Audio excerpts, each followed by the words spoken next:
اب میں آپ کو ذرا اس جو انسانوں میں سے انسان دشمنی کا جن کا سب سے بڑا رول ہے، میں ان کی 2000 سالہ تاریخ کا آپ کے سامنے نقشہ رکھنا چاہتا ہوں۔ ان 1400 سال کا تو میں نے صرف 4 آپ کو پوائنٹس بتائے۔ موسیٰ سے عیسیٰ تک 1400 برس علیہ الصلوۃ والسلام، 2 مرتبہ عروج، 2 مرتبہ زوال، اشیریوں کے ہاتھوں پٹوائی، بابلیوں کے ہاتھوں پٹانا، گریکس کے ہاتھوں مرمت، رومنس کے ہاتھوں مرمت۔ یہ جو 2000 سال ہیں، کیونکہ اب تو ظاہر بات ہے 21ویں صدی شروع ہو گئی، 20 صدیاں حضرت مسیح کو پوری ہو گئیں۔ پہلی بات نوٹ کیجئے، حضرت مسیح کی پیدائش ہے سن 1 قبل مسیح۔ یہ نقطہ آپ نے کبھی سنا ہے یا نہیں؟ جب ملینیم کا سلسلہ شروع ہوا تھا پچھلے سال، تو میں نے بیان کر دیا تھا کہ ایک عجیب حساب کے اندر انہوں نے غلطی کی ہوئی ہے۔ حضرت مسیح کی پیدائش ہوئی 25 دسمبر کو، سن انہوں نے شروع کر دیا، جو اس کے بعد جنوری آئی تو پہلا سال شروع ہو گیا۔ اگر جنوری سے پہلا سال شروع ہوا تو یہ 6 دن جو ہیں تو اس کے پچھلے سال میں تھے، لہذا کہا جائے گا کہ Jesus Christ was born 1 year before Christ, BC۔ تو 1 قبل مسیح میں حضرت مسیح کی پیدائش ہوئی۔ یہ آخری اسرائیلی نبی اور رسول۔ یہودی علماء کی مخالفت، دشمنی، سولی پر چڑھوا دینا میں بیان کر چکا ہوں۔ سن 33 عیسوی میں، جبکہ حضرت مسیح کی عمر 33 برس تھی، اللہ تعالیٰ نے انہیں زندہ آسمان پر اٹھا لیا، لیکن یہودیوں نے اپنے خیال کے مطابق انہیں سولی پر چڑھوا دیا، ان کی موت واقع ہو گئی۔ اگرچہ اس کے بعد یہ اختلاف ہے ان میں، یہودی کہتے ہیں وہ سولی پر چڑھ گیا، ختم ہوا، مر گیا۔ عیسائی کہتے ہیں نہیں، انتقال ہوا ہے مسیح کا صلیب پر، لیکن پھر وہ دوبارہ زندہ ہو گئے ہیں۔ ان کی لاش ایک غار میں رکھ دی گئی تھی، وہاں ریزریکشن ہو گیا، ان کا باعث بعد الموت وہیں ہو گیا، اور پھر انہیں اللہ نے زندہ آسمان پر اٹھا لیا۔ تو ہمارے اور عیسائیوں کے درمیان نوٹ کر لیجئے، یہ چیز مشترک ہے کہ حضرت مسیح آسمان پر زندہ اٹھائے گئے۔ فرق کیا ہے؟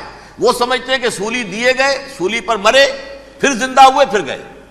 ہم سمجھتے ہیں کہ نہیں، وما صلبوہ وما قتلوہ، انہوں نے نہ صلیب دے سکے انہیں اور نہ انہیں قتل کر سکے، بل رفع اللہ الیہ، اللہ نے اٹھا لیا۔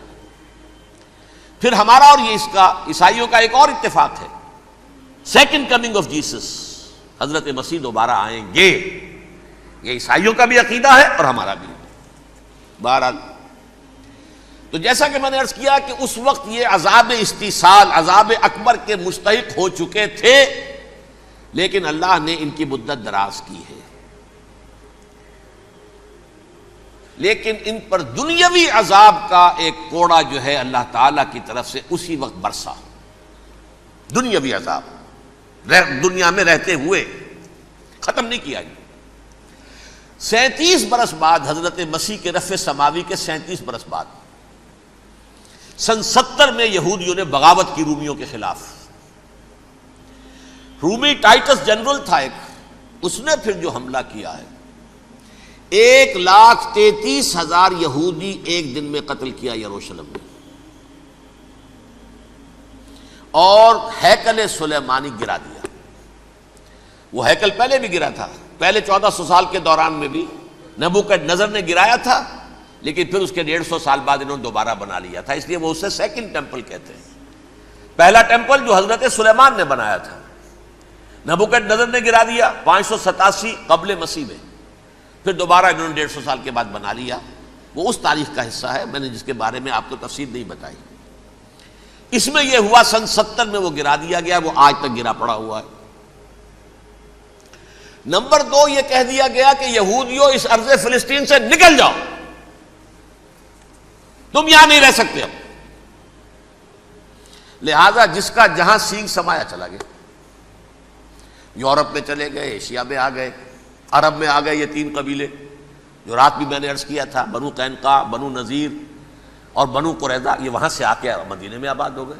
جس کا جہاں سینگ سمایا، افریقہ میں، ہندوستان میں، جہاں چلے گئے، ڈایاسپورا اسے کہتے ہیں، وہ آپ نوٹ کر لیجئے اس لفظ کو، ڈایاسپورا، ہمارا دور انتشار، جبکہ ہمیں ہماری اصل سرزمین تو فلسطین ہے، حضرت ابراہیم کا مسکن، حضرت اسحاق حضرت یعقوب کا مسکن فلسطین، یہ ہے ہماری اصل جاگیر، یہ تو ہماری جدی پشتی جاگیر ہے، لیکن یہاں سے نکال دیے گئے سن 70 عیسوی میں، اور وہاں سے لے کے 1917 تک ان کا ڈایاسپورا جاری رہا۔ یہ دور انتشار ہے۔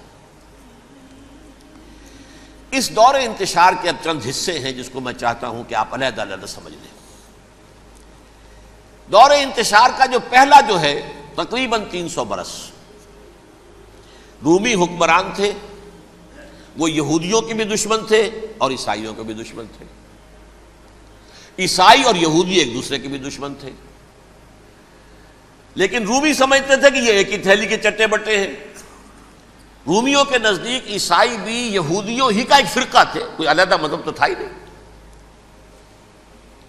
لہذا رومی جو ہیں رومنز وہ ان دونوں کو ستاتے تھے، مارتے تھے، اور یہ آپس میں لڑتے تھے، یہودی عیسائیوں کو مارتے تھے، عیسائی یہودیوں کو مارتے تھے۔ یہ ہے 300 برس تک کی تاریخ۔ سن 300 عیسوی میں کیا ہوا؟ ایک معجزہ ہو گیا۔ بہت عظیم ایمپرر کانسٹنٹائن، قسطنطین اعظم، رومن ایمپررز میں سے بہت بڑا ایمپرر، وہ عیسائی ہو گئے۔ اب تو معاملہ بالکل تلپٹ ہو گیا، پوری سلطنت عیسائی ہو گئی۔ اب عیسائیوں کے عیش ہو گئے اور یہودیوں پہ مار پڑنی شروع ہوئی۔ اب عیسائیوں کا آپ خود سوچئے کہ جنہیں وہ خدا بنا بیٹھے ہیں، خدا کا بیٹا قرار دے رہے ہیں، ان کے قاتل کون؟ یہودی بدماش۔ لہذا ان کی وہ پٹائی شروع ہوئی ہے یورپ میں، پوری رومن امپائر میں، انہیں ذلیل کیا گیا، شہروں میں آمد بند، علیحدہ رہو، گھیٹوز کے اندر رہو۔ یہودی کا نام جو ہے وہ گالی بن گیا، جیسے آج بھی یہودی گالی کہتے ہیں، جیسے خنزیر کا لفظ، آخر وہ بھی اللہ کی مخلوق ہے، لیکن آپ کو معلوم ہے کوئی شخص زبان پر نام نہیں لانا چاہتا خنزیر کا، سور کا، ہے تو مخلوق وہ بھی ایک حیوان ہے۔ ایسے ہی یہ ہے یہودی، یہودی گالی، جیوٹ گالی۔ لہذا ایک طرف تو ان دونوں کے درمیان دشمنی، جس کو قرآن کہتا ہے وَأَغْرَيْنَا بَيْنَهُمُ الْعَدَاوَةَ وَالْبَغْضَاءَ، ہم نے ان کے مابین دشمنی جو ہے پیدا کر دی۔ اور جب یہ پوری سلطنت عیسائی ہو گئی تو قافیہ تنگ ہو گیا یہودیوں کا۔ اب آئیے 571 عیسوی، یعنی جب کہ ڈایاسپورا کو کتنا عرصہ ہو چکا تھا؟ 500 برس۔ سن 70 سے شروع ہوا ڈایاسپورا، جب ٹائٹس نے گرایا ہے ہیکل کو اور نکال باہر کیا انہیں فلسطین سے، بھاگ جاؤ، یہاں ایک یہودی بھی نہیں رہے گا، فلسطین سے نکال دیے گئے۔ اس کے پورے 500 برس بعد سن 571 عیسوی میں حضور کی پیدائش ہوئی، ولادت باسعادت محمد الرسول اللہ صلی اللہ علیہ وسلم۔ 610 میں آپ پر وحی کا آغاز ہوا، لیکن حضور کے ساتھ ان کا معاملہ کیا رہا؟ اول تو جب کہ حضور ابھی مکے ہی میں تھے، یہودیوں نے ریشہ دوانیاں شروع کر دی حضور کے خلاف۔ قریش مکہ کو سکھاتے تھے، پڑھاتے تھے، ان سے یہ پوچھو، ان سے یہ پوچھو، انہیں اس طرح تنگ کرو، ان سے یہ امتحان لو، یہ آپ کے علم میں ہے۔ سورہ بنی اسرائیل میں، سورہ کہف میں وہ سوالات جو امتحانی سوالات آئے تھے، ذوالقرنین کون تھا، اصحاب کہف کون تھے، تم رسول بنے پھرتے ہو تو بتاؤ، اور یہ روح کی حقیقت کیا بتاؤ، یہ ساری ریشہ دوانیاں کر رہے تھے بیٹھے ہوئے، ابھی وہیں پر حضور ابھی پہنچے بھی نہیں۔ ہجرت فرما کر حضور تشریف لے آئے تو حضور نے، جسے ماسٹر سٹروک کہا جائے گا، یعنی اسٹیٹس مین شپ کا ماسٹر سٹروک، آپ نے مدینے میں آتے یہودیوں کے ساتھ پیکٹ کر دیا، جوائنٹ ڈیفنس پیکٹ آف مدینہ، کہ اگر مکے والے ہم پر حملہ کریں گے تو ہم مل جل کر ایک قوم کی حیثیت سے مقابلہ کریں گے۔ یہ میثاق مدینہ کہلاتا ہے، جس کے بہت غلط معنی پہنائے جا رہے ہیں آج کل۔ بہرحال میں موضوع میرا چونکہ یہ نہیں، میں ادھر نہیں جاؤں گا، لیکن ہوا کیا؟ ہر مرتبہ یہ خیانت کے مرتکب ہوئے، ان نے جو عہد کیے تھے ان سے پھرے، اندر ہی اندر سازش، ریشہ دوانی، حضور کی بدترین دشمنی۔ سورہ نساء کی آیت نمبر 12 میں 14 میں 13 میں فرمایا ہے لا تزال تطلع علی خائنۃ منہم، اے نبی ہمیشہ آپ کے علم میں ان کی طرف سے خیانتیں، بددیانتیاں آتی رہیں گی. اور بار بار وہ مسلسل جنگ کی آگ بھڑکاتے تھے. قریش کو دعوت دیتے، آؤ آؤ آؤ ہم اندر سے بغاوت کر دیں گے، تم آؤ تو صحیح، ختم کریں محمد کو اور اہل ایمان کو صلی اللہ علیہ وسلم ورضی اللہ تعالی عنہم اجمعین.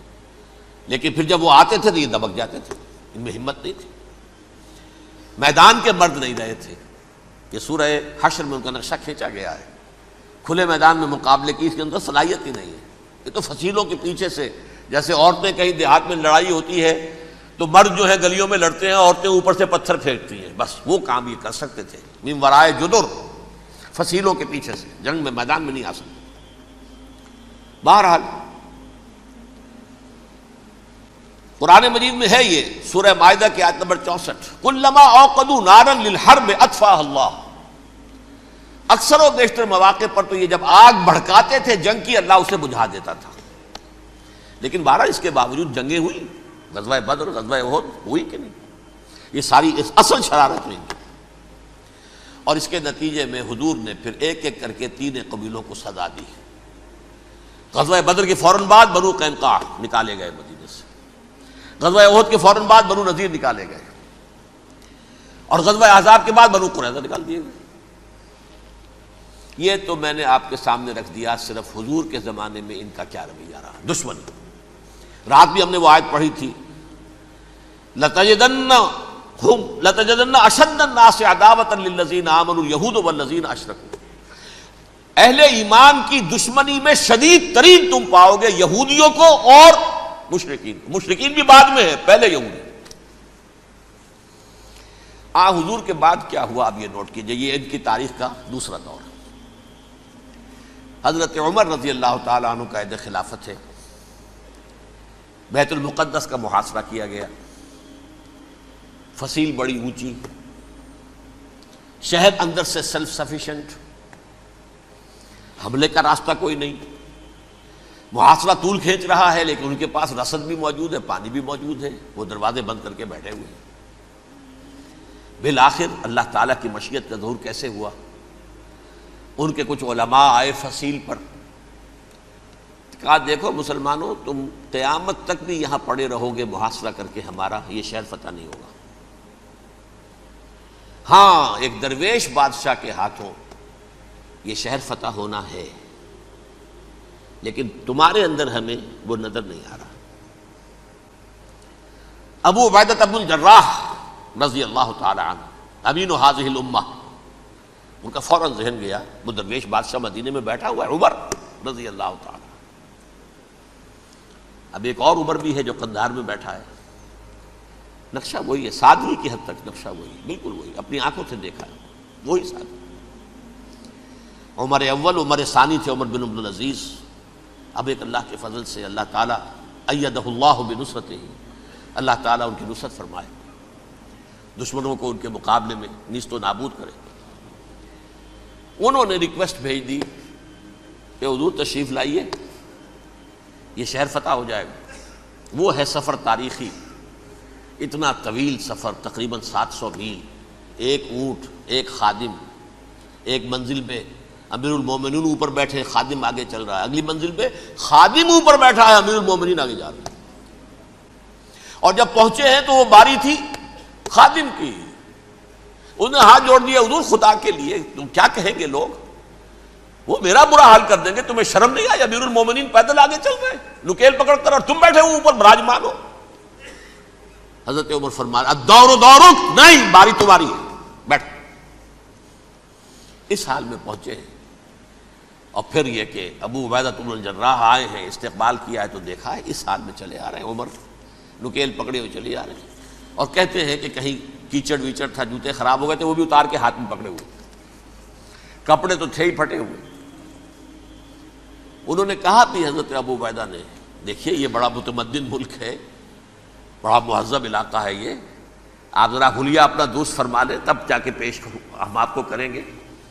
آپ نے فرمایا نحن قوم اعزنا اللہ بالاسلام، ہم وہ قوم ہیں جنہیں اللہ نے عزت دی ہے اسلام کے ذریعے سے. کپڑوں کے ذریعے سے نہیں، دولت کے ذریعے سے نہیں۔ اسی حال میں گئے ہیں، اوپر سے انہوں نے کھڑے ہو کر نشانیاں دیکھی ہیں، اپنی کتابیں کھولی، ہاں یہ وہی ہے، اچھا لو جی سرنڈر، شہر تمہارے ہاتھ میں۔ خون کا ایک قطرہ نہیں بہا اور بیت المقدس فتح ہو گیا۔ لیکن اس وقت حضرت عمر نے ایک نرمی یہ کی کہ یہودیوں کے لیے بھی اسے اوپن سٹی قرار دے دیا۔ یہ احسان عظیم حضرت عمر کا، اس سے پہلے یہودی آ ہی نہیں سکتا تھا، داخل ہی نہیں ہو سکتا تھا، وہاں وہ آ کر وزٹ نہیں کر سکتا تھا، زیارت نہیں کر سکتا تھا اپنے مقدس مقامات کی۔ حضرت عمر نے یوں سمجھیے کہ تقریباً 550 برس کے بعد ان کے لیے راستہ کھولا ہے کہ ہاں تم آ سکتے ہو، زیارت کر سکتے ہو۔ لیکن یہ عیسائیوں نے لکھوایا معاہدے کے اندر، انہیں یہاں آپ آباد ہونے کی اجازت نہیں دیں گے، لیکن کم وزٹ دی پلیسز، دیکھیں زیارتیں کریں اور جائیں۔ یہ معاہدہ حضرت عمر کا ہے رضی اللہ تعالیٰ، جو پھر خلافت راشدہ کے بعد بنو امیہ نے بھی اس کو آرڈر کیا، بنو عباس نے کیا، پھر جو ہمارے یہ ترکوں میں اندر خلافت آئی تو ترک خلفاء نے بھی اس معاہدے کی پوری پابندی کی۔ فلسطین میں آ سکتے ہیں یہودی صرف زائرین کی حیثیت سے، وہاں آباد نہیں ہو سکتے۔ اب آئیے اگلا دور آیا حضرت عثمان کا دور خلافت۔ یہ ہے وہ وقت کہ اب یہود نے امت مسلمہ کی پیٹھ میں چھرا گھونپا۔ وہ کیسے؟ ایک یہودی عبداللہ ابن سبا اسلام کا لبادہ اوڑھ کر آ گیا، معاشرے کا جائزہ لے لیا، ان میں بنو ہاشم اور بنو امیہ میں جو پرانی کشاکش تھی اس کے کچھ نہ کچھ جراثیم باقی ہیں، اگر ان کو ذرا بھڑکا دے تو مسلمانوں میں انتشار پیدا ہو جائے۔ کہا یہ عثمان کون ہے؟ یہ تو بنو امیہ میں سے ہے، یہ حق تو بنو ہاشم کا ہے، خلافت ان کے پاس ہونی چاہیے، محمد کے تو رشتہ دار وہ ہے صلی اللہ علیہ وسلم۔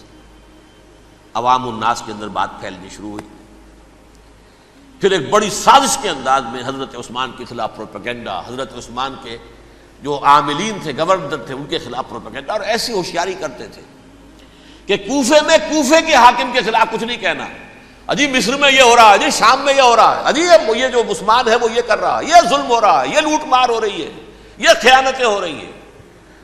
اب نہ تو اس زمانے میں مینز آف کمیونیکیشن، کیسے تصدیق کریں؟ افواہیں تو آپ آج کراچی کے اندر شروع ہو جائے تو پتہ نہیں چل سکتا کسی کو کہ کیا اس میں صداقت ہے کیا جھوٹ ہے، اور بری بات جو ہے فطرت انسانی کی کمزوری ہے وہ فوراً قبول کرتا ہے، کسی کے بارے میں اچھی بات ماننے کو تیار نہیں ہوتا لیکن بری بات تو فوراً تیار۔ بہرحال یہ فتنہ انہوں نے اٹھایا، حضرت علی کی الوہیت کا فتنہ اٹھایا، حضرت عثمان کے خلاف الفتنۃ الکبریٰ برپا کیا، حضرت عثمان شہید ہوئے۔ اس کے بعد 5 برس تک مسلمان ایک دوسرے کی گردنیں کاٹتے رہے، باہمی خانہ جنگی ہوئی، امت کو وہ زخم لگایا ہے جو آج تک جس سے خون رس رہا ہے۔ یہ شیعان عثمان اور شیعان علی تھے جو بعد میں پھر سنی اور شیعہ ہو اور آج تک ہے۔ فتنہ کس نے جگایا؟ ایک عبداللہ ابن سبا یہودی اور اس کے کارندے، شیطان کا ایجنٹ، اور انسانوں میں سے بھی اس کے جو بھی حواریین تھے اور شیطانوں کے اندر سے بھی تھے، انہوں نے بھی اس آگ کو بھڑکایا۔ یہ آپ سوچ لیجئے کہ یہ کس نے وہ زخم لگایا؟ یہودی۔ اگلا دور آیا، خلافت راشدہ ختم ہوئی، بنو امیہ کا بھی دور کافی گزر گیا۔ طارق ابن زیاد 712 عیسوی میں حملہ کرتے ہیں اسپین پر۔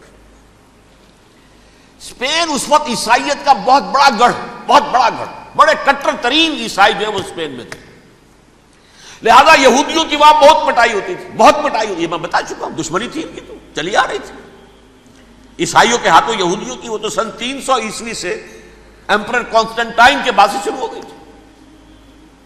اس حوالے سے یہودیوں نے اس وقت چالاکی یہ برتی، کچھ راستے واسطے بتائے، کچھ مدد کی طارق ابن زیاد کی۔ طارق ابن زیاد نے انہیں اپنا محسن سمجھا، ہسپانیہ فتح ہو گیا تو یہودی چونکہ محسنین کی فہرست میں آ چکے تھے، انہیں بہت اقتدار نصیب ہوا، بڑی سپورٹ مسلمانوں نے دی۔ ان کے بڑے بڑے علماء جو ہیں اسی دور کے اندر پیدا ہوئے، بڑے بڑے تھنکرز ان کے اسی دور میں پیدا ہوئے۔ بن گوریون جو کہ ایک وزیر اعظم تھا اسرائیل کا، اس نے یہ لکھا ہے اپنی کتاب میں، Muslim Spain was the golden era of our diaspora. وہ ڈائسپورا جو 70 عیسوی سے شروع ہوا تھا اور 1917 عیسوی تک جاری رہا ہے، اس میں سے گولڈن ایرا ہمارا جو تھا وہ مسلم اسپین تھا. ہسپانیہ میں بیٹھ کر ہم نے عیش کیے. لیکن وہاں سے انہوں نے اور جو کچھ کیا، یہ تو داستان کے بہت سے گوشے ہیں، لیکن میں جس اسٹریٹ لائن میں چل رہا ہوں اس کے اعتبار سے ایک بات سمجھ لیجیے. وہاں بیٹھ کر انہوں نے اب عیسائیت کی پیٹھ میں چھرا گھونپا، پروٹیسٹنٹ مذہب پیدا کیا، تقسیم کر دیا. جیسے شیعہ سنی کی تقسیم، عبداللہ ابن سبا، رومن کیتھولک اور پروٹیسٹنٹ کی تقسیم، یہودی علماء. ہوتا کیا تھا؟ ہسپانیہ کی یونیورسٹیاں ہیں، کارڈووا میں ہے، ٹولیڈو میں ہے، گریناڈا میں ہے، غرناطہ، قرطبہ، تولیتلا، اور وہاں آتے تھے لوگ. فرانس سے چلے آ رہے ہیں نوجوان پڑھنے کے لیے، جرمنی سے چلے آ رہے ہیں، اٹلی سے چلے آ رہے ہیں. 3 ہی ملک قریب ترین پڑھتے ہیں سینٹرل جو یورپ کے ہیں. یہاں پر جو ہے وہ اسلام جو نور پھیلا رہا تھا اس سے بھی مستفیض ہوئے. جہالت کے جو ہے پردے ان کے وہ چھٹے. اس کے ساتھ ہی وہ یہودی وہاں ان کے اندر جو جراثیم داخل کر رہے تھے وہ اس عیسائیت کے خلاف بغاوت، جو اس وقت دنیا میں عیسائیت اس وقت تھی. پوپ کا راج تھا دنیا میں اس وقت. یورپ میں جو عیسائیت تھی اس میں ایک طرف بادشاہ تھے، لیکن بادشاہوں کی حیثیت وہاں پر یوں سمجھ لیجئے کٹ پتلیوں کی تھی. اصل قوت پوپ کے ہاتھ میں تھی. اور پوپ کو انہوں نے، جیسے قرآن نے کہا، اتخذوا احبارهم ورهبانهم اربابا من دون اللہ. چونکہ سینٹ پال نے شریعت موسوی ساقط کر دی تھی تو اب شریعت تھی ہی نہیں. پوپ کو اختیار تھا جس چیز کو چاہے حلال قرار دے دے، جس چیز کو چاہے حرام قرار دے دے. اتخذوا احبارهم ورهبانهم اربابا من دون اللہ. انہوں نے کہا صاحب یہ پوپ کس بلا کا نام ہے، یہ بھی انسان ہے. بات تو ٹھیک تھی نا. اصل حیثیت تو کتاب کی ہونی چاہیے نا، ڈیوائن بک، دی ریویلڈ اسکرپچر. لہذا اور یہ کتاب ہر شخص پڑھ سکتا ہے. کوئی پوپ کے باپ کو جو ہے کوئی اس کے لیے پروپرائٹری رائٹس تو نہیں ہے کہ صرف پوپ پڑھ سکتا ہے یا پادری پڑھ سکتے ہیں. ہم بھی پڑھ سکتے ہیں، ہم بھی سمجھ سکتے ہیں. یہ باتیں تھی کہ جن کو بڑھا چڑھا کر بیان کر کے اور پوپ کا اقتدار ختم کرا دیا اور توجہ مرکوز کر دی بائبل کی طرف. اب بائبل میں بڑا حصہ تو اولڈ ٹیسٹامنٹ کا ہے. نتیجہ کیا ہوا؟ یہود کی عظمت پروٹیسٹنٹس کے نزدیک مسلم ہو گئی. اصل قوم تو یہ ہے. وہ دشمنی بدلی کہ نہیں بدلی؟ موسیٰ کے امتی یہ ہے، تورات موسیٰ کو دی گئی، ابراہیم کی نسل یہ ہے. لہذا وہ جو دشمنی تھی، جو عداوت تھی کہ ہمارے خدا کو سولی چڑھانے والے ہیں یہ بدماش، اس کا ازالہ ہوا. اس پروٹیسٹنٹ مذہب کے نتیجے میں یہ میں اب آپ کو بتاتا ہوں کہ ایک نتیجہ وہ نکلا ہے جسے برٹرنڈ رسل نے بیان کیا ہے. اس کی کتاب ہے ان پریز آف آئیڈلنس، صفحہ 108. وہ لکھتا ہے the Christians retaining the Judaic belief in special revelation added to it the Roman desire for worldwide domination and the Greek taste for metaphysical subtleties. The combination produced the most fiercely persecuting religion that the world has yet known. یہ 3 چیزیں آ کر عیسائیت میں مل گئی. ایک تو جب یہ اولڈ ٹیسٹمنٹ جو ہے وہ ان کے ہاتھ میں آ گئی، اور اس کے میں کچھ آپ کو بتا دیتا ہوں کہ اولڈ ٹیسٹمنٹ کی تعلیمات، کیونکہ یہ اولڈ ٹیسٹمنٹ جو ہے یہ محرف تھی.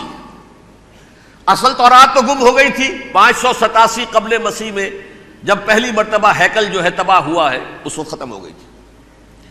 اس کے کوئی 150 سال کے بعد انہوں نے یادداشتوں سے مرتب کر کے لکھی ہے. اب اس میں ان کے اپنے خیالات، اپنے امانی، اپنی توجیحات وہ شامل ہو گئی. لہذا آپ ذرا میں آپ کو حوالے دیتا ہوں. اس کتاب کے اندر مظالم کی جو تعلیم دی گئی ہے، اہل کتاب نے اپنے مظالم قتل عام کے جواز کے لیے تورات میں تبدیلیاں کی اور پیغمبروں پر دہشت ناکی اور بدترین حرام کاری کے الزامات لگائے. سنیے، پہلا حوالہ ہے یہ گنتی باب 31 آیات 17-18. اس لیے ان بچوں میں جتنے لڑکے ہیں سب کو مار ڈالو، اور جتنی عورتیں مرد کا منہ دیکھ چکی ہیں ان کو بھی قتل کر ڈالو، لیکن ان لڑکیوں کو جو مرد سے واقف نہیں اور اچھوتی ہیں اپنے لیے زندہ رکھو. یہ کسی اللہ کی کتاب کا یہ جملہ ہو سکتا ہے؟ کسی ریویل بک کا؟ اور سنیے، یہ ہے استثناء ڈیٹرانومی باب 20 آیت 16-18. پر ان قوموں کے شہروں میں جن کو خداوند تیرا خدا میراث کے طور پر تجھ کو دیتا ہے، کسی ذی نفس کو جیتا نہ بچا رکھنا، جیسا خداوند تیرے خدا نے تجھ کو حکم دیا بالکل نیست کر دینا. مرد، عورتیں، بچے، بوڑھے سب ختم. یہ کتاب مقدس ہے. اور سنیے، سیموئیل باب 27 آیت نمبر 9. اور داؤد نے اس سرزمین کو تباہ کر ڈالا اور عورت مرد کسی کو جیتا نہ چھوڑا. نمبر 4، ان سب آباد شہروں کو ماں، عورتوں اور بچوں کے بالکل نابود کر ڈالا. کتاب استثناء باب 3 آیت 6. یہ ہے جو کہہ رہا ہے برٹرنڈ رسل، کرسچینٹی میں آ کر اب یہ تین چیزیں شامل ہو گئی. ایک تو یہ باربیرین یہ تعلیم جو ہے، اور یہ مذہب کے نام پہ تعلیم، یہ کتاب مقدس کی تعلیم. نمبر 2، رومنز کے اندر جو ایک تمنا تھی ورلڈ ڈومینیشن کی، وہ عیسائیت کے اندر آ گئی. اس لیے کہ پوری رومن امپائر جو ہے عیسائی ہو گئی، تو اسے وراثت کے اندر ورلڈ ڈومینیشن کی جو ایک تمنا تھی وہ مل گئی. اور پھر یہ کہ انہوں نے جو توہمات تھے یونانیوں کے، ان کو بھی اپنے ہاں مختلف شکلوں کے اندر جمع کر لیا. ان تین چیزوں کا the combination produced the most fiercely persecuting religion that the world has yet known. اس کے نتیجے میں دنیا میں تاریخ انسانیت کے اندر جو بدترین خونخوار ترین مذہب ہو سکتا ہے وہ شکل عیسائیت نے اختیار کی. اور اس کا مظہر عتم کیا تھا؟ نوٹ کیجئے، صلیبی جنگیں. ایک بات ٹائم ٹیبل کے اعتبار سے نوٹ کر لیجئے گا. فرسٹ ملینیم ختم ہوا، سیکنڈ شروع ہوا. ان کے 1000 سال ختم ہوئے تو 11ویں صدی میں سیکنڈ ملینیم شروع ہوا، تو پہلی صلیبی جنگیں ہوئی. لاکھوں مسلمان قتل کیے گئے. صرف یروشلم کے اندر اتنا خون بہایا ہے کہ خود ان کے ہسٹورینز لکھتے ہیں کہ جب ان صلیبیوں نے جب گھوڑوں کے ساتھ وہ چل رہے تھے گلیوں میں، تو ان کے گھوڑوں کے گھٹنوں تک خون کی ندی بہ رہی تھی. جہاں سے گزرے ختم کرتے چلے گئے، آبادیاں کی آبادیاں ختم کر دی. اگرچہ اس کروسیڈ میں گیہوں کے ساتھ گھن بھی پسا، یہودی بھی بہت مارے گئے. یہ فرانس سے، جرمنی سے جب یہ کروسیڈرز آ رہے تھے، 3000 میل کا سفر طے کر کے آئے تھے. سوچئے تو صحیح. اربن ثانی پوپ جو تھا، آگ لگا دی تھی اس نے پورے یورپ کے اندر. شرم سے ڈوب مرو، تمہارے مقدس علاقے مسلمانوں کے ہاتھ میں. انفیڈلز، یہ کافر، یہ مرتد، یہ ملحد. مسیح جہاں پیدا ہوا، مسیح کو جہاں سولی دی گئی، وہ کہاں ہے؟ ان کے ہاتھ میں. وہ آگ لگائی ہے، 3000 میل کا فاصلہ طے کر کے یہ قومیں آئی ہیں وہاں. اور جو تباہی مچائی ہے انہوں نے، تاریخ انسانی میں ایسی بربریت کی کوئی مثال. اور یہ ان کے اپنے ہسٹورینز لکھتے ہیں. شرم کے مارے ایسے محسوس ہوتا ہے جیسے ان کی گردنیں جھکی جا رہی ہیں. لکھتے ہیں